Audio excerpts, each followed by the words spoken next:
करेले की सब्जी ऐसे बनाएंगे ना, सब बोलेंगे वाह क्या सब्जी बनी है। बिल्कुल भी कड़वी नहीं लगेगी दोस्तों। यकीन मानो, एक बार आपने करेले की सब्जी इस तरह से बना के खा लिया ना, तो आप बार बार करेले की सब्जी बना के खाना पसंद करेंगे। और जब आप इसको बनाएंगे आप खुद ही बोलेंगे वाह क्या करेले की सब्जी। परंतु एक चीज और होनी चाहिए, इसके साथ में दाल और चावल होगा ना तो बात ही कुछ और होगी दोस्तों। तो पूरा वीडियो शुरू से लेके एंड तक जरूर देखिएगा।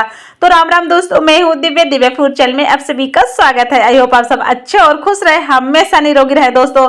तो आइए हम आपको फटाफट रेसिपी दिखाना स्टार्टिंग कर देते हैं। तो दोस्तों मैंने ले लिया यहाँ पे 500 ग्राम ये ले लिया करेला। तो दोस्तों आधा किलो ले लिया मैंने करेला। करेला को हमने बढ़िया से धो लिया था। इनको हमने आधे घंटे पहले पानी में भिगो के रख दिया था ताकि अच्छे से क्लीन हो जाए।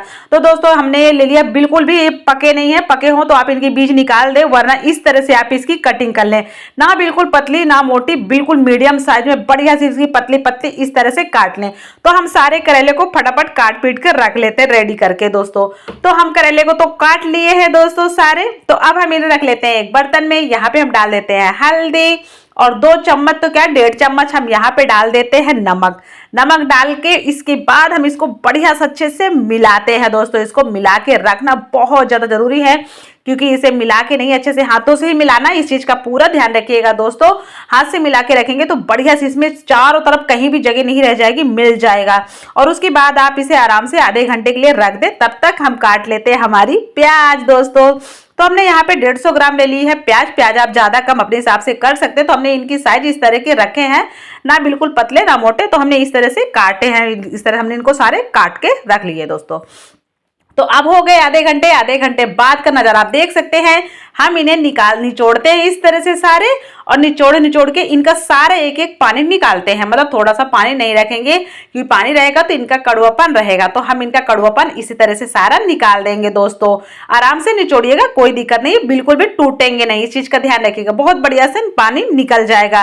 तो देख सकते हैं आप दोस्तों। तो दोस्तों एक चीज का आप ध्यान रखिए, वीडियो अच्छा लगे तो वीडियो को लाइक से सब्सक्राइब जरूर करना। और हमारे चैनल पे आपको इसी तरह से नए नए वीडियो कुछ ना कुछ मिलता रहेगा दोस्तों। तो आप इस चैनल को फटाफट सब्सक्राइब कर लीजिएगा और बेल आइकन जरूर दबा लीजिएगा दोस्तों। तो हम इस तरह से सारे इसी तरह से कर के रख लेते हैं। तो आप देख सकते हैं कितना सारा पानी निकला है। आप चाहे तो इसको पी भी सकते हैं इस पानी को, वरना फेंक दे, कोई दिक्कत नहीं है। तो दोस्तों अब हम यहाँ पे ले लिए कढ़ाई में हम डाल देते हैं ऑयल। आपको पता है करेले की सब्जी बनती है तो ऑयल थोड़ा ज्यादा चाहिए होता है। पहले हम इसे हाई फ्लेम में थोड़ा अच्छे से गर्म किए, इसका धुआं आने तक। धुआं आने के बाद हमने इसको गैस को बंद कर दिया था। फिर हमने उसके बाद इसको जलाया है गैस को, ताकि इसका टेम्परेचर थोड़ा डाउन हो जाए। डाउन होने के बाद हमने यहाँ पे डाल दिया पहले जीरा, और फिर हमें डाल दिया है इसमें सौंफ, और अब डाल दिया हमने थोड़ी सी मेथी, और अब डाल देते हैं थोड़ी सी करौंजी दोस्तों डाल देते हैं। तो हम इनको थोड़ा सा हल्का सा पकने देते हैं। फिर हम नारी आ गई है इसमें डालने की बारी करेला की दोस्तों। यकीन मानिए दोस्तों, आप जब ये करेला बनाएंगे ना, आप खुद को रोक नहीं पाएंगे। परंतु एक काम और करिएगा, अगर जो आप इसको दाल चावल के साथ खाना पसंद करते हैं, आप एक बार नहीं आप बार बार हर दिन करेला की सब्जी बना के खाना पसंद करेंगे, ये मैं गारंटी के साथ बोल रही हूँ।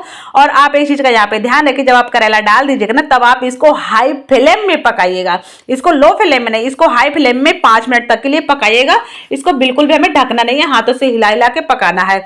और फिर 5 मिनट बाद ये हमारी जो प्याज है, प्याज को भी डाल के इसे हमें 4-5 मिनट के लिए इसको भी हमें हाई फ्लेम पे पकाना है, ताकि हमारी प्याज भी बढ़िया अच्छे से थोड़ी पक जाए। जले बिल्कुल भी नहीं, बस पकनी चाहिए हमें, ऐसा नहीं कि जल गई, बिल्कुल भी नहीं जलनी चाहिए। और अब हमारी काफी ज्यादा हो भी गया, 8-10 मिनट हो गए हैं।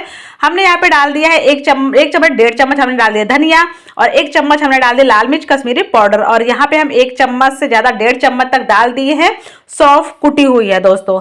तो अब हम इनको डाल दिए दोस्तों। हल्दी भी डालना था, पर मैं हल्दी थोड़ा बाद में डाली हूँ, कोई दिक्कत नहीं है, चाहे आप आगे पीछे कभी भी डाल सकते हैं दोस्तों। मुझे लगा कलर हो जाएगा पहली वाली हल्दी में, पर नहीं लगा, तो इसलिए मैं इसमें बाद में ऐड कर दूंगी दोस्तों। तो यहाँ पे हम इसको अच्छे से हमें मिलाना है बढ़िया सा, ताकि हमारे मसाले भी अच्छे से पक जाए। आप चाहे तो इसको ढक ढक के 2-3 बार आराम से लो फ्लेम में छोड़ के पकाएं, परंतु लो फ्लेम में पकाना है। अब इसको लो फ्लेम में पकाना है, क्योंकि इसमें मसाले हैं। तो अब हम यहाँ पे मिला लिए, पहले इसको अच्छे से मिला लेते हैं। और अब हम यहाँ पे डाल देते हैं हल्दी डाल देते हैं, और इसको अच्छे से मिला के फिर हमें इसे लो फ्लेम में पकाना है। आप इसको ज्यादा पकाने की जरूरत नहीं है, 5 से 7 मिनट के अंदर पक जाएगा, लो फ्लेम में पकाइएगा। तो दोस्तों अभी हमने उसको थोड़ा पका लिया था। और यहाँ पे हम डाल देते हैं हरी मिर्ची, और 1 चम्मच हम डाल देते हैं हरी मिर्ची, 4 मैंने डाली है। 1 चम्मच मैंने डाला है यहाँ पे आमचूर पाउडर दोस्तों।